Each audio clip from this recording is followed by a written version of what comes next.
Hele bongkon LBS Suzuki ka Omega Motorcycle Carnival an lo neya aum zia chu he carnival hi an bike nei te tan bi khan free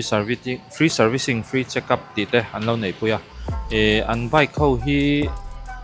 point song mo point mo deuh khang hawa khanin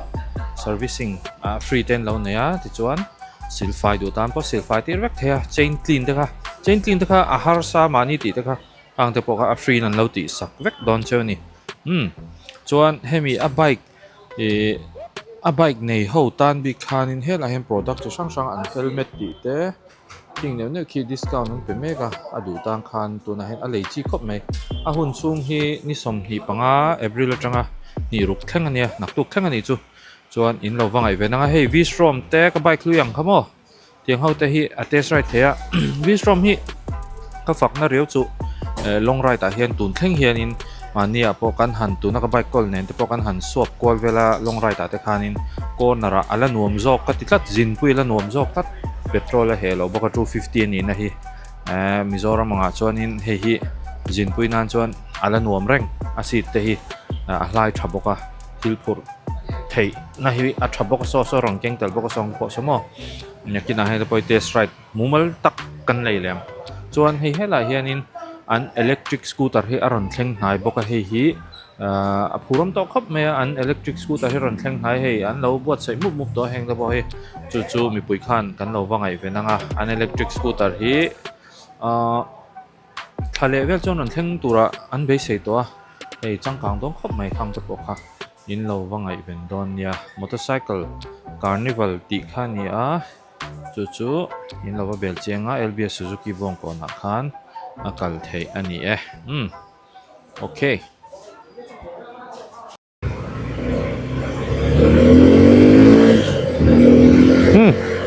VSTROM achuak thar hi toy te khal zoi ang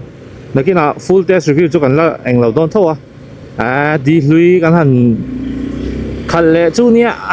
lung vati leng va nia VSTROM hi ka kol shep kha nia enga tenge isal ti zo na thom khop me bike hi han ti kwal ve te hi nuam ve chu wang chu ti me VSTROM hi ka fak lok dua a chan chu tunari chuan 250 class mizoram kan hmu thei a chuan a khal nuam pol te sing mi ni mani kan va zin po khan kan thian pa khan a kenga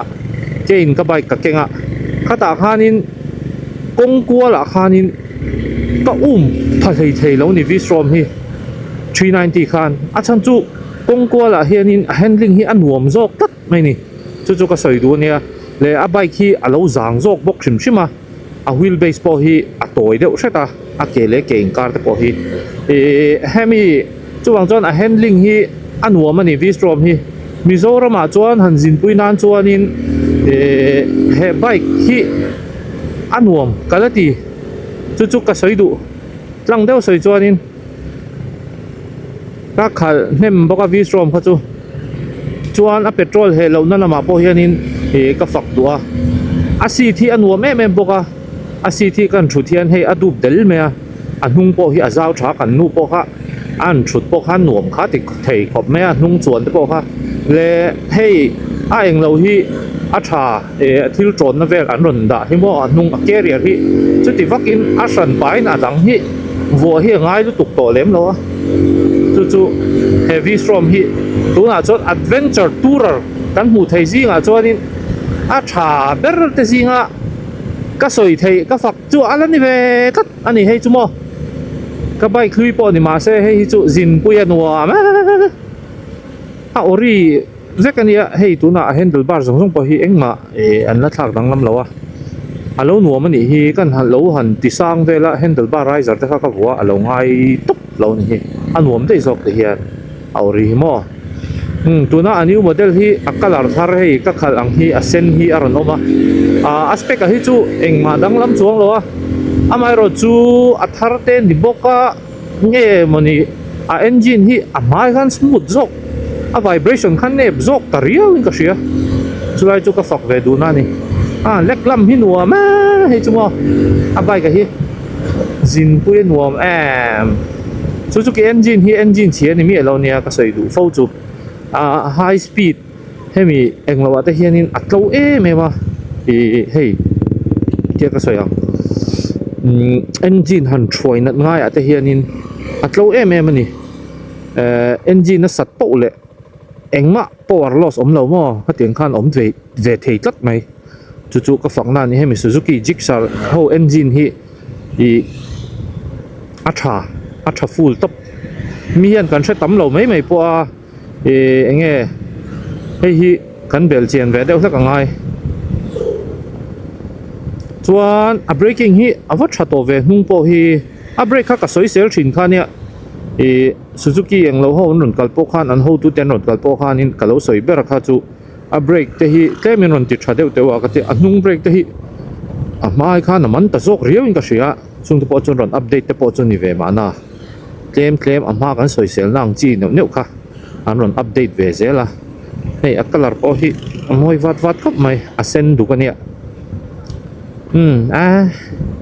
bike chu lung atileng ani ka khal nem boka Mizoram boundary ka help puina bike kha nia chuang zon bike chetak ani lo kong chia tha zong an tlan puya kong chia te po kha la ne takani amai ro chu ka soi du chu hei bike reng scooter reng pon ninga genre ang ve deu hi nei hei music at pon ninga hemi ani na tur ang ba ka kan va man hianin kan soi sel ta thina chumi chu ka soi du chu hei a bike ka po hi zin pui na tur ta na an ron ti ani ta a ming an ron putira po adventure tour tin ta hetia off road pui bur mo lung khok kara khama zon ngai ang chi turang bike kha ni lawa enge mo kong che deuh te han zin puya nanti nan ko kar kong tlem han che khang vela han tlan pui na turang chi mo khati anga ta na siam khan ni deuh bera khati anga hardcore deuh han tlan pui tur chun chuang lo a sei du choni i thei thawa ati thei thawa ka soi zok ta ka chu an ron build dan kha ani lo ka ti nan chu chuan kong che te hi angama he bike hi kong che hei kong che over lawang chi vela hian a so hi nuam ma so fok ang kha nei ve lawa a so dam dap mai ni chu anuam he bike hi mo le a si thi hei tuna pon kala feel reng a si thi a chuan a nuam a dup nuam khap mai mong hin phum that mai mo mong biang pa ni hi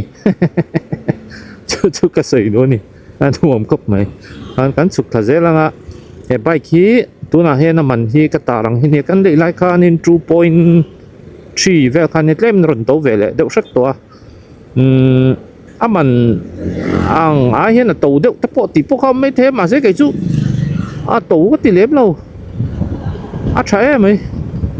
chuan hei a clutch po hi an lo siam tha deuh awang ve clutch ka khau lu tuk thin khan nia tuna chu khau ta reng lo mai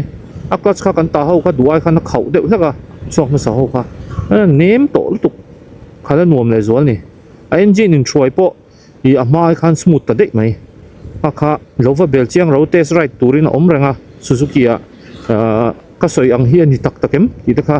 in va bel chen du chon vak ro ani tak ania chuan Suzuki kan da thalenga kan huang nè lunga ti le mit tui te po anam de sok theng re lunga ti leng ve tlat the bai ka chumo ale motorcycle festival ni boka hei poites le nga lo longo 250 GIXXER SF hi kala khal ngai me lo hei a model thar kha de ka khal zo chia chon hei hi khal le chini la nge wala hei ka ti sa khal chuak to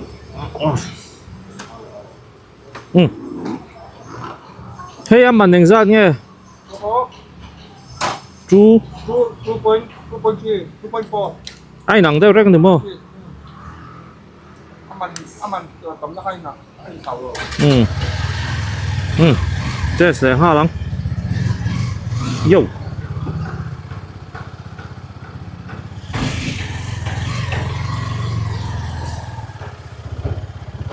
Latte smia lo he bike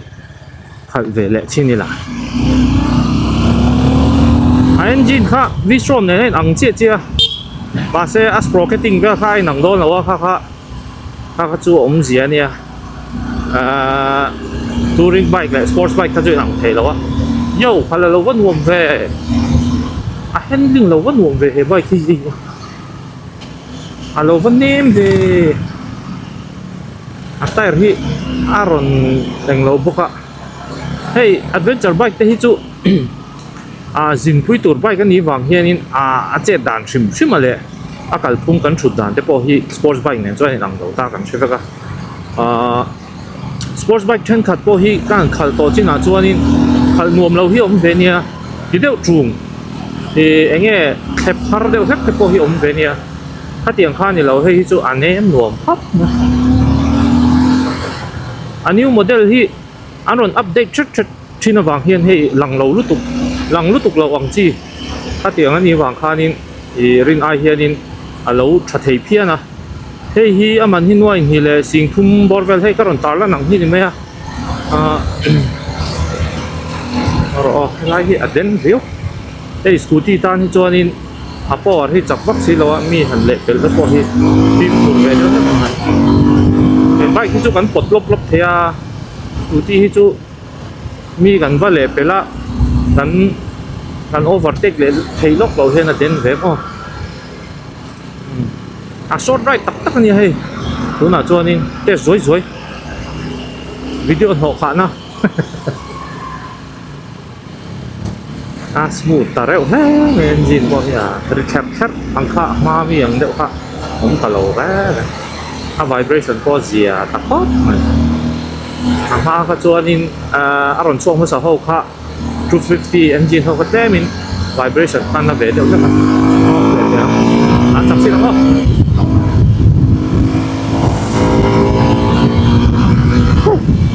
นวม next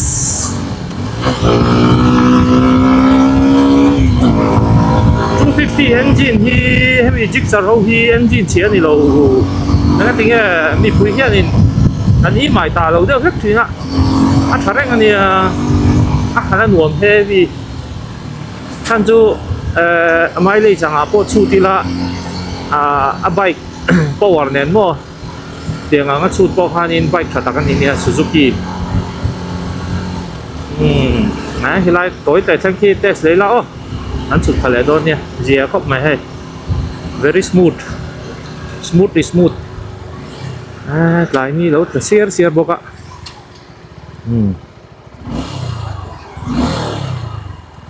เจียเพี้ยนไหมhandle bar ที่จุดเหี่ยมรู้ตุกเราบอกจินปุยนานปนเฮ้ยเชื่อมโดนแล้วนี่ sport touring ตูราปมถ้าจริงตูรังตานพอคันนี้เชื่อมโดนเราเฮ้ยกุนง่ายเด้อกุนจุลที่อมเวียเนี่ย bike เช่นขัด sport bike พอขัดเชื่อมเด้อที่มาใช่จุดนี้แล้วทีเดียวอันที่ด้านจำพายหัน ride มั้งหัน sport ride ดูบนจุดนวมดอกครับไหมเจียครับไหมและ servicing จุงจังให้ก็สวยดูSuzuki อันจังไม่มา servicing ก็สวยฟ้าดูจูอันเซลสิอัตมมาบางเห็นทักตาจงมวยลงนี่เราเซ่ดีลเลอร์เช่นขัดกลุ่มขัดฉันได้ก็ทักตานฉันเทียสังขัดเละสังขัดตีจวงทั้งหมดอันไงตัวละจูวังจวนนี้อันนี้ตานจวนนี้ servicing ที่บ่อยทักเดียวเล็กตัวเงี้ยลงมากเลยเลยเขาเตียงแต่อันนมชิ้นนะคะอันเช่นกันเนี่ยจุดตัวนั้นเห็น building พารันบ่อยปุยแม่ก็ข้ามีปุยนักการเชียร์ปุยเวงไงอันชัลที่อาชาเนี่ยอันชัลเฮมาอันสกูตเตอร์เฮียนะบูเซ่มาบางเฮียนิน Suzuki sales ที่มิโซรามาจวนนินอัชเบอร์นี่ all India พอ sales จวนนินอันชับเบอร์ที่ข้าอันสวยนั่นแหละอันเวนี่อินเดียรามา Suzuki อัชชับเบอร์จูมิโซรามอันนี้เดี๋ยวจัดนี่นะใคร